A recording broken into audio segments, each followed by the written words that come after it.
Yes, you're online losers. And today we're going to be just kind of being, because it's the beginning of our channel, we want to kind of introduce ourselves so we can get more familiar with you guys and you guys can get more familiar with us. And so we're going to explain that we aren't just besties that met like a year ago, that we've been like besties, right? I don't know what to say. So we're matching. Well, not. We're matching today with our little skeleton hand clips because my boy here is he's very, oh yeah, we're just gonna kind of go through it. We first met when we were 12 years old and we met at a church of all places. Vacational Bible school. So at this place, it was like a 5-day thing. Bro showed up on like the 3rd day. So like I was alone. No, I've been there. You're lying because I was looking for literally anyone to talk to, bro, and you didn't show up. I was there the until whole 5 days because we had been in that church for a while before. So yeah, until I showed up because I had not seen bro. Like, I don't know where he hid from me. I don't know where I was either. Because I genuinely, for the last 6 years of my life, because we're 18 now, for the last 6 years of my life, I thought you didn't show up until the 3rd day because it wasn't until the 3rd day that I saw you, like Jesus coming back to life, bro. No, I saw him and immediately was like, oh my goodness, it's a teenager-ish that looks cool and doesn't seem to be talking to anybody. I can claim him. So I sat down next to him immediately, and what were you thinking? This random, clingy human. I don't know, I was honestly happy because I had no one else to talk to. So I was like, oh, okay, cool. Yeah, And then, cool. so we spent about that day, the 4th day, and the 5th day all together because we did not care about anybody else. We were like, we have each other, we don't need nobody else. And almost immediately, I called him my best friend. Like, I was like, we lit for real, for real.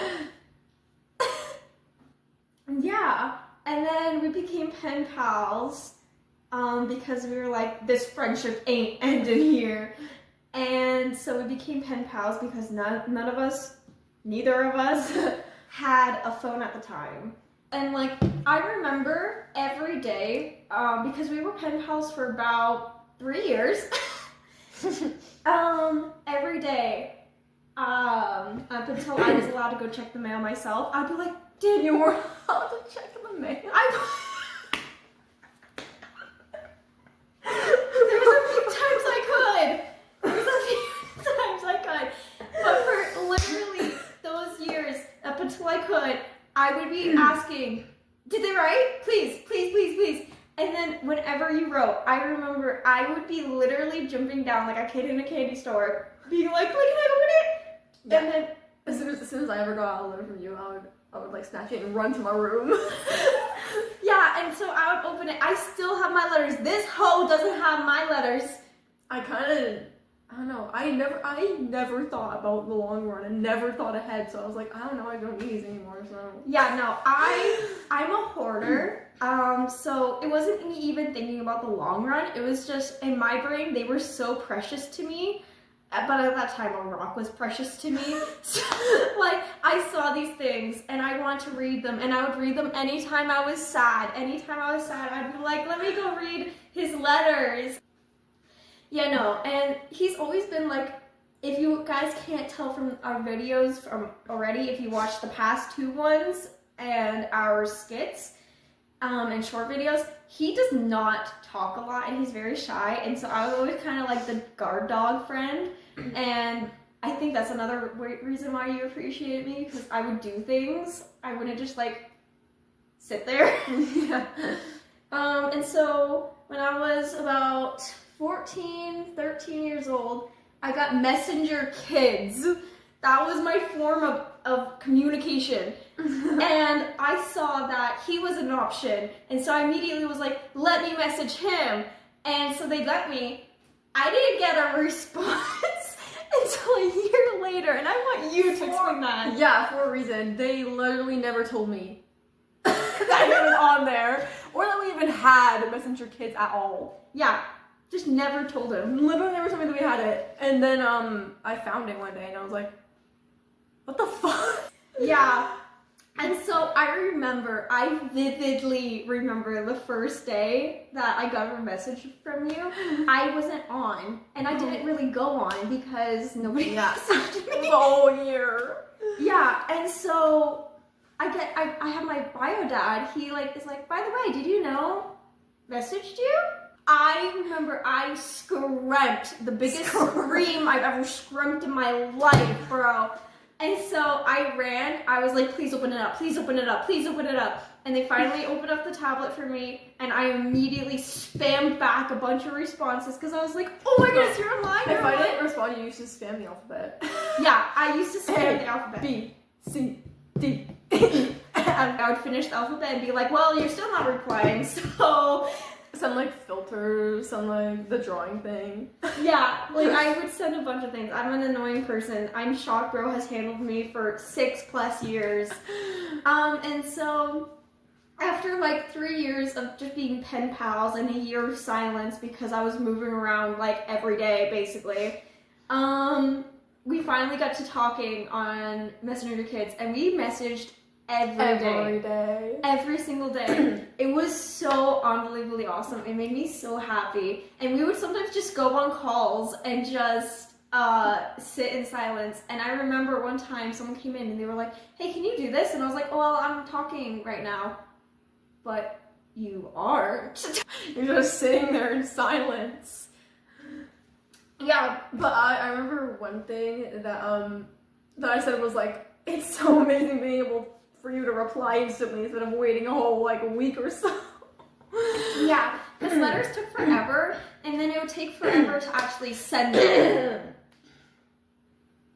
Because I'd be like, can you send this please, can you send this please, can you send this please? No, I'm busy.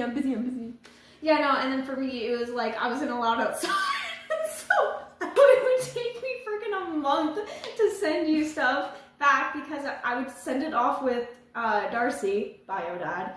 I'd send it off with Darcy, and then every single day he would come back from work, and I'd be like, hey, did you send it? And like a month later, oh yeah, by the way, I sent that letter yesterday. But it was always fun. I still have the letters. They sit right next to me on my bed because they're too precious. I can't think of a proper spot to put them because they're so precious to me. You're so precious to me, Poopy. And so through those years, a couple years that we were yapping on Messenger Kids, we like really got to know each other. And it was like through talking about our trauma that we really got to know each other. I was like, I don't feel traumatized. I don't feel traumatized. And then I was like, I didn't feel traumatized either. I didn't either. I really helped him realize what kind of bad situation he was in because it was only like when I was 14 that I realized I was in a really bad situation. And I remember the relief I felt when I realized. And so I shared it with him, and we kind of trauma dumped a lot. Yeah, I think I was 15. Yeah, we were both 15. Yeah. Well, you were 15 when you found out. Yeah. Yeah, he was 15 when he found out that he was traumatized. When I found out my family's not much of an actual family. Well, my family watch this. So he's very clearly gay, and I'm pan-romantic and like a bunch of other things that I'm not getting into.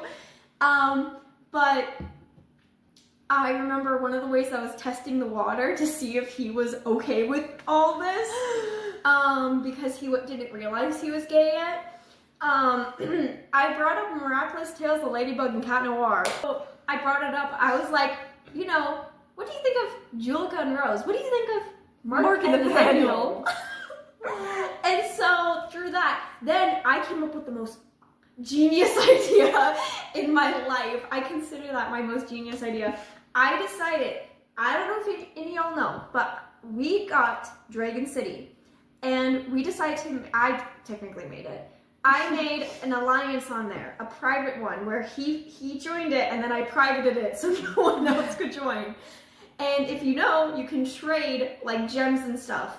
And I think dragons too. Yeah, like something. Like we could trade like a few different things on Dragon City. And so because all of our messages were monitored, but I knew that I wanted to start talking about secrets with him because we trusted each other like that.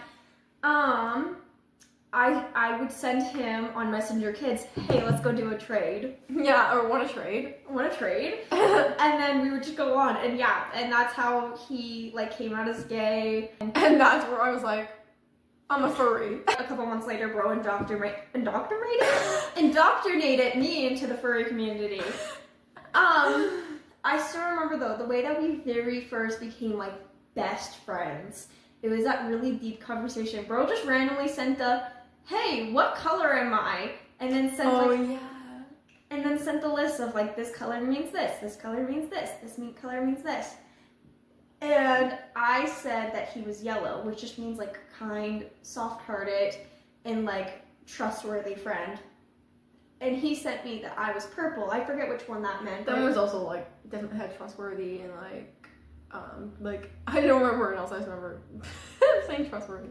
But yeah, no, just a few similar things but a bit different. Anytime we say goodbye, we add like a purple and yellow heart.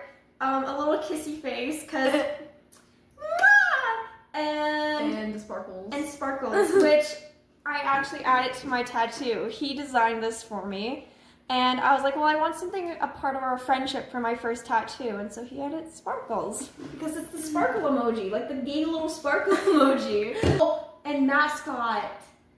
Oh my god! Oh my god! That was like a character creator roleplay game.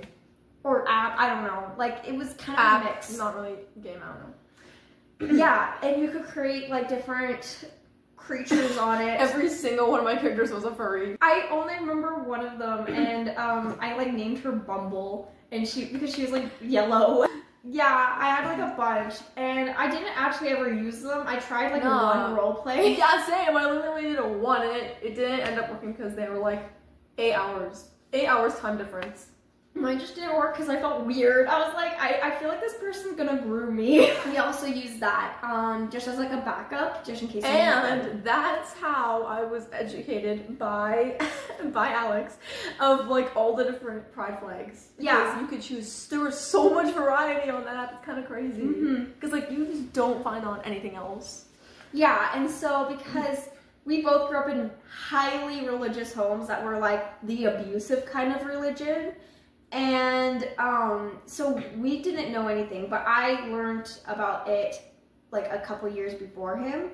And so as soon as I had the opportunity, he would be like, what's this one? What's this one? What's this one? What's this one? I was like, oh, this is it. This is it. This is it. This is it. And that's when he properly found out that he was gay, because he was still kind of going through the motions. He had like a bi-gender phase. He's like, what if I'm a boy and a girl? And I'm like, okay, I support you, boo. But in the meantime, I was like, and then bro just is a bro. He figured out Demi Boy, which I support you, boo. Support you. We're both Demi Boy, right? Yeah. Yeah. We never said our names. Oh. Wait, what? We never said our names. Like in the beginning? Yeah. Or like at all? At all. Besides, like in other videos, like maybe.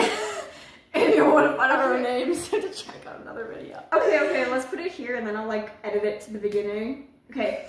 I am Alyx. Technically my full name is Alexandrite because I wanted to be different. But it's just Alyx. Asteroid.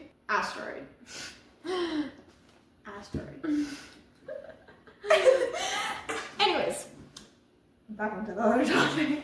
On his 16th birthday, for about 2 months, I had planned with his biological mom and my biological parents of going to visit him for his 16th birthday. He had no idea. He knew I was visiting, but he thought I was visiting at the very end of the month when his birthday is at the very beginning. Mm-hmm. And so, because I was like, oh, I'm gonna come on the 23rd, and he was like, okay. Yeah.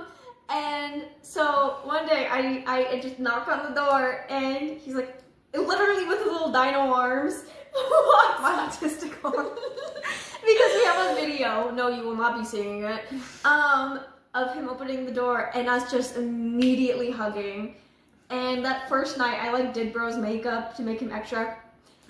And we watched Coraline because that's something we had planned on doing anyways. Mm-hmm. My first time watching Coraline, 16 years old. 16 and was not allowed to. We had to do it literally secretly, guys. You want to tell them how you felt about that experience, seeing me just randomly? I tried to look to the people, and I just see a hat going like this. Because I didn't want bro to see me. I was like, who the fuck is this? I open the door. They're like, look up, and I'm just like, and then we instantly hug. We immediately, because like, we hadn't seen each other in 4 years, and we considered each other each other's best friend. Like, long distance best friend. I stayed for a week. We had an absolute blast. We would stay up late. We would go the best to the week of mall. my life. We would go to the mall where I would spoil the absolute hell out of him. Bro got me 2 Pokemon plushies that were like $40 each. Yeah, and like a bunch of other things. Like I would spoil him with food, treats, snacks, Boba tea. gnarly. But then I had to go back home. And then my life was back in hell. I guess I didn't really cover my tracks well enough, and I got caught and yapping to me about stuff that he wasn't allowed to talk about. Yeah. And I got they got mad at me for reciting the meme. It's like, have you ever been beaten by a wet spaghetti noodle by your girlfriend because you got confused? No, because you had a twin sister and you got confused and fucked her dad. Yeah, they got mad about that. That's how it feels to have a Ford F-150. Yeah, they got so mad about that. And I honestly had to try not to laugh at it. They're like, what is this? And so, I was very used to him not responding. I like tried to explain to them that it was like an audio or like from a video, and they're like, what kind of videos are you watching? I remember I was very used to him not being able to respond right away because there would just be some periods where he would go like a week without talking, and I knew it wasn't his fault. It was just something happening at home, like his device is getting taken away. And so I was pretty chill, and then like I had kept on messaging him just until he couldn't respond. And then like a week and a half, 2 weeks go by, and I had not heard a word from him. And I tried calling him, I tried texting his regular phone number, I tried a bunch of different things, and like nothing was getting through. And I genuinely got worried because that usually was a bad sign that something had happened. And so I messaged my biological dad to message his biological mother and be like, hey, can you ask like what's going on? And he apparently went to her for prayers because he was worried about me and saddened by me leaving him. And so, oh yeah, that's what sparked it, because she was like, did you know that Alyx ran away from home? I didn't even run away because I literally told them I went to my grandparents. She said you like ran away. And so I didn't even run away. To clarify this, I literally went to my biological parents. They had full knowledge of it. Yeah, I went to my biological parents and said, hey, by the way, you guys suck, and I'm leaving. My bags are downstairs. So I did not run away. I was 16 years old. I was legally allowed to move out, and I had a nice place. I had a place to go, and so yeah, no, and so anyways, back to the original story. Sorry for that sidetrack, guys. So Darcy is like, oh, and I was sad about that, and apparently they found porn on his phone. They did not find porn on his phone, by the way. She called it softcore porn. Like, what even is that? Anyways, it was just like vaguely like suggestive artwork. Yeah, vaguely suggestive artwork, but like, come on. Like, you're a teenage boy. They cannot be that bad about that.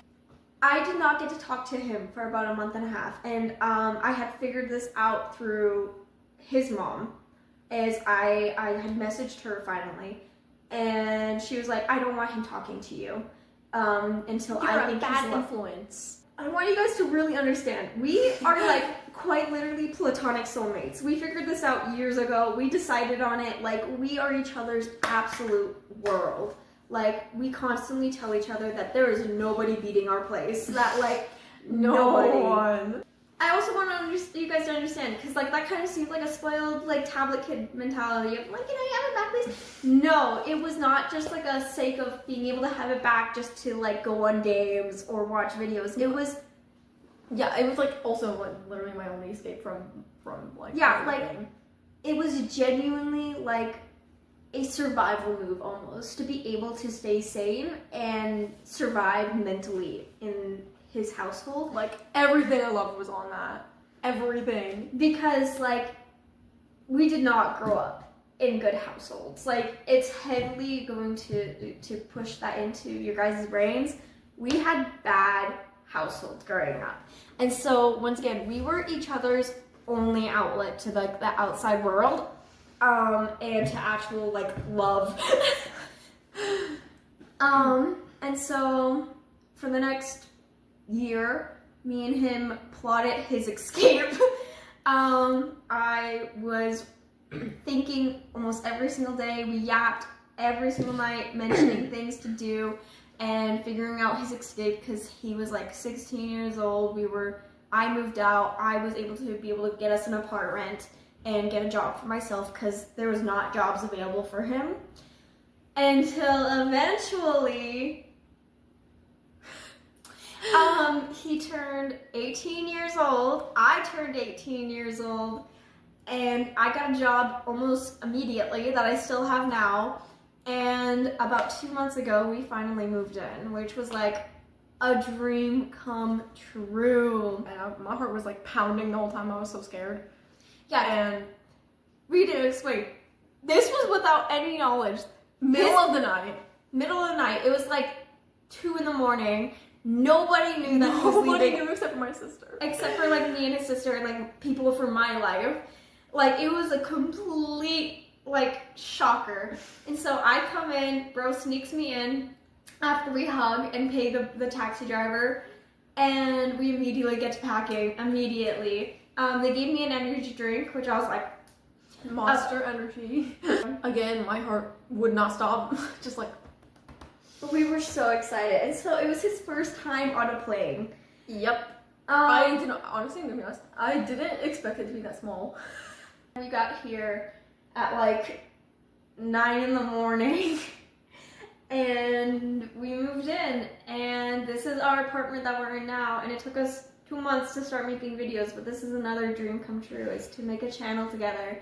And this guy, he my boo for reals. Yeah. Yeah. Yeah. I love this man. Like, he's the shit for real. You the shit for real. Like, our friendship goes back to when we were like little Christian humans, and now we're not. We have such a strong connection together. Our beds are directly beside each other. Whenever they're ever so slightly apart, I'm like, let me push it together. And break your connection. You'll break our connection. Mostly I just don't want to fall in the middle of the beds.